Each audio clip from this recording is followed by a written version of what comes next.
민주당 양부남 의원이요. 혐중 시위를 예로 들면서 특정 국가와 국민을 모욕하면 징역형에 처할 수 있다는 법안을 대표 발의했습니다. 그런데 왜 하필이면 반중 시위를 예로 들었을까요? 관련된 발언 먼저 확인하시죠.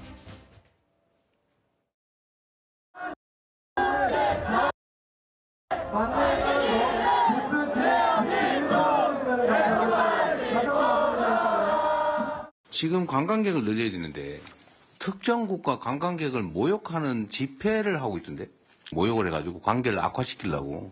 지금까지 이제 표현의 자유 영역이라고 해서 그게 무슨 표현의 자유야? 그게 깽판이지. 예. 어쨌든 그 문제도 고민을 해야 돼요. 그러면 안 되죠. 홍용윤 전 대변인. 형법 일부 개정 법률안입니다. 그러니까 특정 집단에 대한 명예훼손, 특정 국가 국민 인종의 명예를 훼손한 자 5년 이하의 징역 또는 1,000만 원 이하의 벌금. 모욕한 자는 1년 이하의 징역 또는 200만 원 이하 벌금. 자, 이 법안은 어떻게 보세요?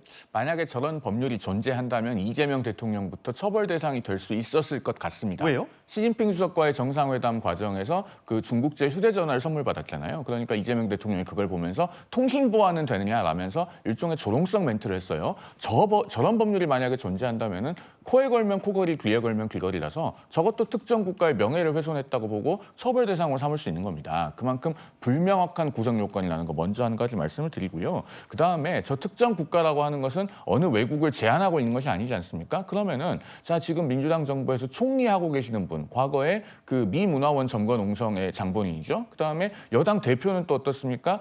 미국 대사 관저에 침입해서 테러를 하려고 했던 분입니다. 이런 분들이 있는 당에서 저렇게 특정 국가나 국민에 대해서 어떤 명예를 훼손하는 행위나 발언을 하면은 처벌한다는 법안을 만든다는 것 상당히 자가당착적이죠. 그리고 저 특정 국가에는 자국도 포함될 수 있습니다. 대한민국도 포함될 수 있어요. 그러면 유신 시절에 만들어졌다가 1988년에 폐기된 국가모독죄와 똑같은 기능을 할 수 있습니다. 즉 우리 국민의 표현의 자유를 극도로 제약할 수 있는 거예요. 이건 2015년에 헌법재판소가 전원일치로 이미 27년 전에 폐기된 법률이지만 위헌이라고 분명하게 선언을 했습니다. 그렇기 때문에 민주당이 이런 시대착오적인 법률을 만들어서 우리 국민의 표현의 자유를 제한하려고 해서는 안 될 것이고, 무엇보다도 이런 법률 안에 내놓는다고 해서 중국과의 관계가 개선되지 않습니다. 그런 사대주의적인 태도 말고 중국에는 정말 할 말을 하면서 현안을 해결하려는 자세가 필요하다라는 말씀까지 드리겠습니다. 장윤미 대변인. 네. 양부남 의원실 관계자는 특정 국가를 타겟으로 법안을 발의한 건 아니고 이론상으로는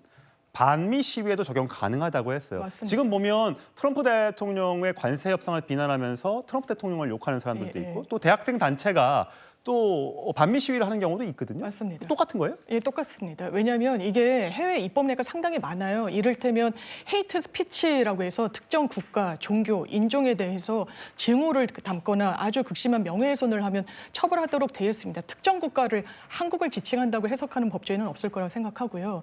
그렇다면 이런 부분과 관련해서 뭐 독일, 일본, 캐나다 등에서는 일단 이 형사처벌 조항을 갖고 있는데 지금 명예훼손의 처벌 규정을 보면 집단을 지칭했을 때는 전혀 처벌이 불가능합니다. 이를테면 강용석 전 의원이 아나운서를 비하했을 때도 아나운서라는 집단을 지칭했다라는 이유로 처벌에서 면해졌거든요. 이제 그런 부분과 해서 지금 나오고 있는 현중 시위와 맞닿았을 때 특정 집단, 민족, 종교, 인종 등을 근거로 아무런 근거 없이 이른바 헤이트 스피치를 했을 때는 규율할 필요가 있어서 나온 법안입니다. 한 말씀만 좀 짧게 드리겠습니다. 특정 국가라고 법문을 만들면요, 거기에 대한민국이 당연히 포함이 되죠. 법문에 외국이라고 쓰지 않는 이상 거기엔 자국도 포함되는 겁니다. 외국이라고 규정해야 대한민국이 빠지는 것이죠. 그리고 우리 대법원 판례상으로도 국가기관은 명예가 없어요. 그리고 국민, 인종 이렇게 집단을 지칭할 때는 그것은 명예의 주체가 될 수 없습니다. 그런데 이런 것을 명예훼손으로 처벌하겠다고 하는 것이 형사법의 체계에 맞지 않는다는 말씀을 드립니다. 알겠습니다.